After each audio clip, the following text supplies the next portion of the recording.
If you're not from DC or you've never been here in the spring, I need to show you what happens to this city when the cherry blossoms bloom. It's this brief moment where the whole city slows down, gets outside, and looks up. Now I have to tell you about the woman responsible for all of this, because I think about her every single time I see these trees. Her name is Eliza Ruhama Skidmore. She was a writer, a photographer, a world traveler, and the first woman ever to serve on the board of the National Geographic Society. In 1885, she visited Japan, fell completely in love with the cherry trees, and came home to Washington with one mission. She wanted them here. For 24 years, nobody listened. She kept showing up, kept making her case, and kept getting turned away, until finally in 1909 she wrote a letter to First Lady Helen Herron Taft, who had lived in Japan and got it immediately. 2 days later, she wrote back, and in 1912, over 3,000 trees were planted along the tidal basin. I just think that's so beautiful. She fought for something beautiful for 24 years because she believed this city deserved it. And every spring, we get to walk underneath what she believed in. That's why these blossoms feel like more than just pretty trees to me. They're a reminder that some things are worth being patient for, worth showing up for, and when we finally arrive, you stop and just take it in. And this past year, I had my own reason to really stop and take it in. Aaron and I were walking through the blossoms, which honestly is just something we do. It's become our thing, and he proposed, right there under the trees. So this year, when I look up at them, I'm not just seeing something beautiful. I'm seeing the moment my life changed.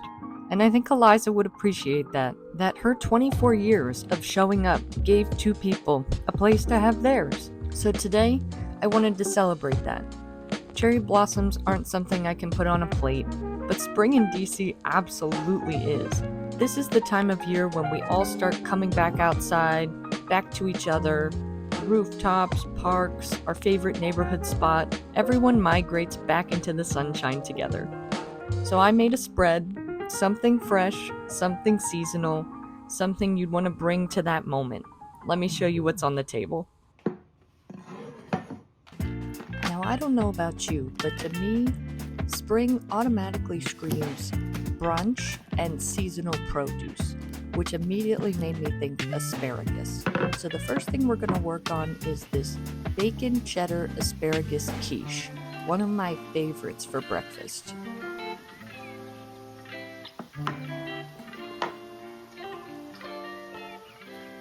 The goal with this was to highlight the asparagus, so I really wanted to keep them whole and make sure they fit nice and snug on top. So I pre-measured them by just placing them in the pie dish, knowing that they might shrink a little when I par bake them. I also did that just to make sure that they were nice and soft when we cut them when they were already on top of the quiche.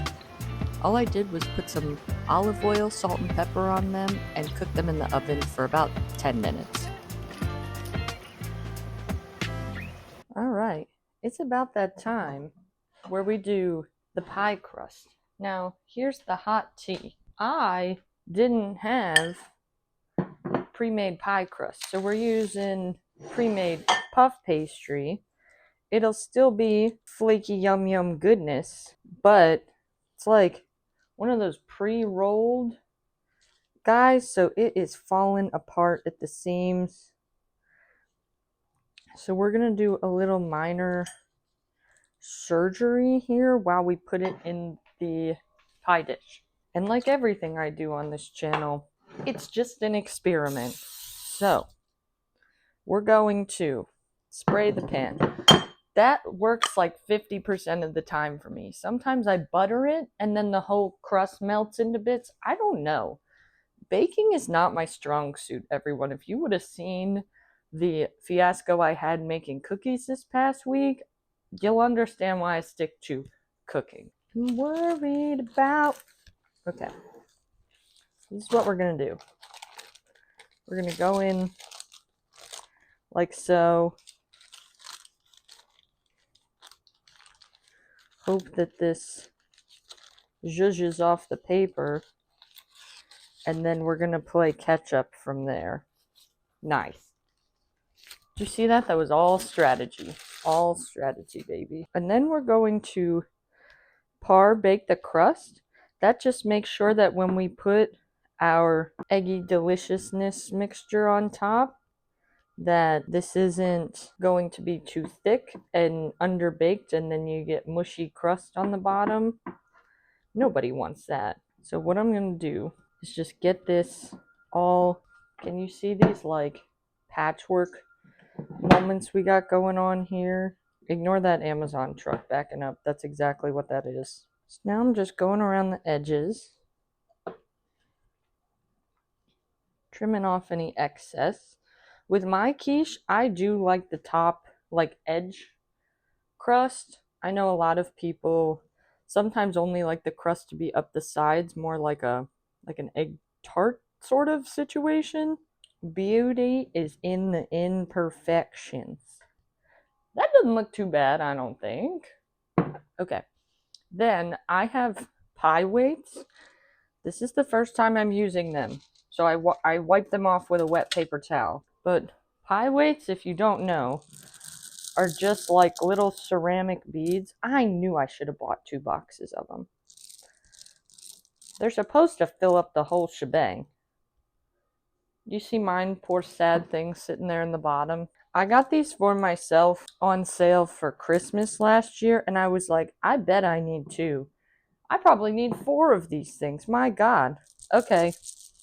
We'll see if they just hold it down enough. If you don't have pie weights, you can use like dried beans. Sometimes they stick to the crust though, so be wary of that. We're going to bake this at 375 for like 15 minutes. And everything else that we pre-prepped is also ready. So I have bacon, asparagus, I have a little bit of some finely chopped onion that I cooked down in the bacon fat.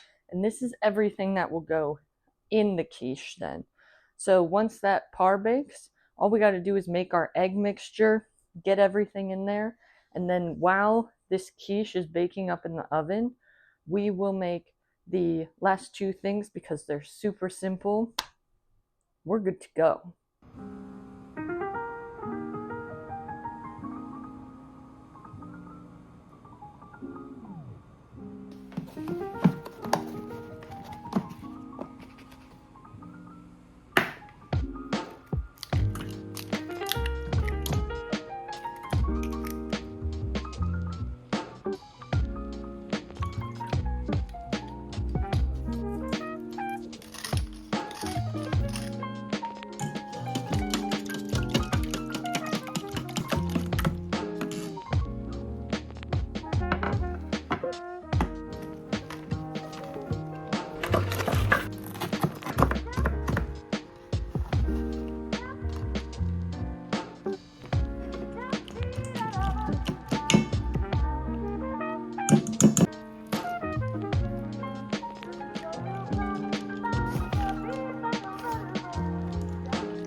Before we get to this, we quickly have to add the asparagus on top of this quiche. So it's been in here for like 15 minutes. Is this probably going to make the texture a little weird? I don't know. But I didn't want these asparagus to sink to the bottom. I just wanted them to kind of lay on top. So I have my asparagus of a multitude of sizes. They're kind of like par cooked, but I didn't want them, they're so heavy. If I left them as they were originally, they were going to just automatically sink to the bottom. So this is our little safety net, and I'm just looking at size so I can slowly move. Ooh, I sunk one. Come on, you can fit. I know, girl, you got it. Oh yeah, and I want like every inch of this quiche covered, so yeah, I'm gonna jam these in here. Come on. Okay, you probably can't see it, but it's looking great. It's going back in the oven very carefully for about another 25 minutes. Now, quiche is done and dusted, okay? Now we're under the easy stuff. One of my favorite things to make is any type of whipped cheese. Most of the time for me, that means either a whipped feta or a whipped goat cheese.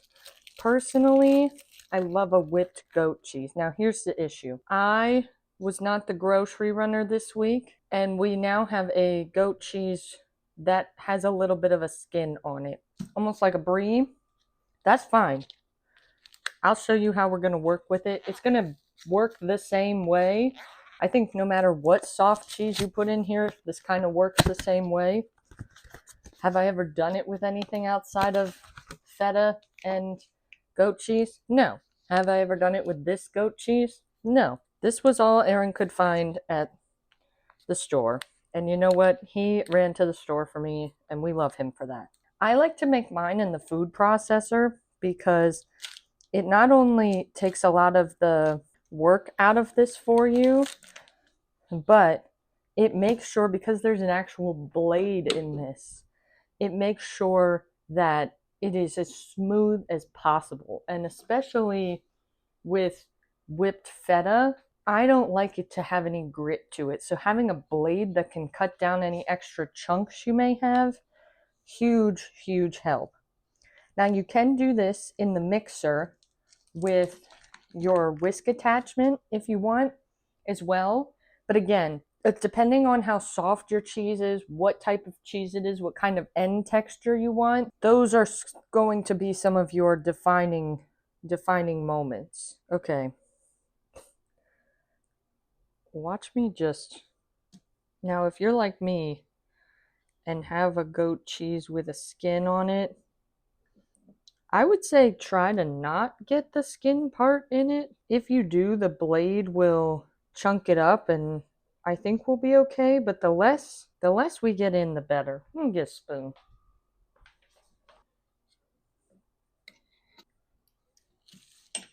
That tastes delicious. Okay, then we're just gonna do half a block of cream cheese. This adds in a nice bit of texture, very great for whipped cheeses. Now, seasoning wise, goat cheese is already a pretty punch it in the face flavor, so we don't want to overcomplicate this in any way, shape, or form. So what I'm going to add in is about a tablespoon of honey, the tiniest little pinch of salt. So then we're just going to pop this on. I'm just going to let it spin until it gets to the right texture. Nice, creamy, cohesive, delicious. The next piece we're going to work on is a strawberry balsamic crostini. I wanted to do something kind of red or pink to give that little visual nod to the cherry blossoms, but strawberries are really just kind of going to start coming into season here in the next month or so, and of course I picked some up. And adding balsamic to these gives them a little sweet and savory note. You can pop this on a baguette with a little bit of honey ricotta mixture. Super simple, super delicious, and honestly, my favorite thing out of this spread.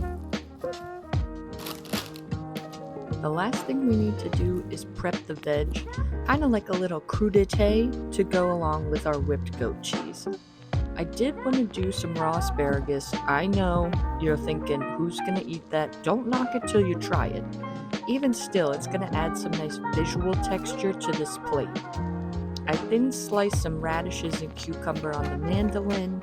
I did some peas, cauliflower, quintessential summer veg for the DC area. This is also a pro tip on how to slice your broccoli or cauliflower. Don't go the whole way through to the top, just slice the bottom and then rip it apart. I promise you, you'll thank me later.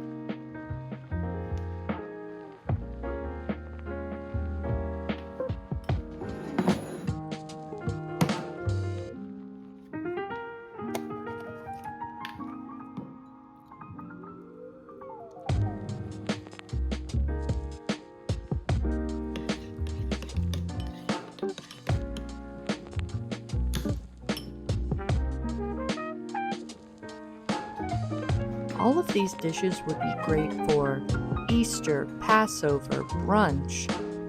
Whatever you're celebrating, a lot of this you can make ahead. Cut your veg the day ahead, make the ricotta, make the strawberries the day ahead, whip the goat cheese the day ahead, and all you would basically have to do is this prep right here. Plating things up to the best of your ability, just making sure things look pretty and polished and delicious.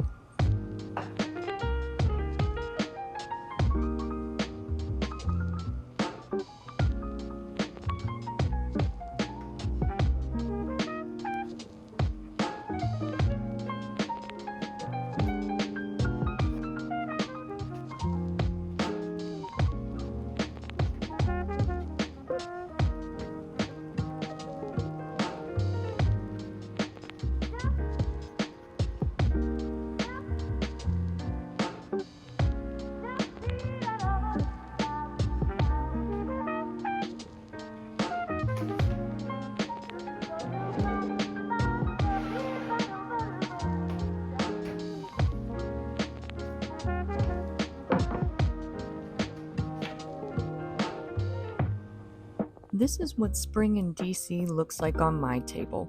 Fresh, simple, a little bit special, just like the season itself. The asparagus quiche, because asparagus is basically DC's way of saying winter is over. The whipped goat cheese with all this gorgeous seasonal produce, because spring food is meant to be shared, passed around, dipped into, eaten outside with people you love. And the strawberry crostini, my little nod to the blossoms themselves, that pop of color that only shows up for a moment and makes everything feel alive. Cherry blossom season is going to be over before we know it. It always is. But that's the whole lesson, isn't it? You show up, you pay attention, you make something beautiful out of the time you have. I hope wherever you are this spring, you find your version of this. A table worth gathering around, a moment worth slowing down for. And I hope you can find some more of those moments at this table with me. Thanks for joining me today, and I'll see you at the table again soon. Bye!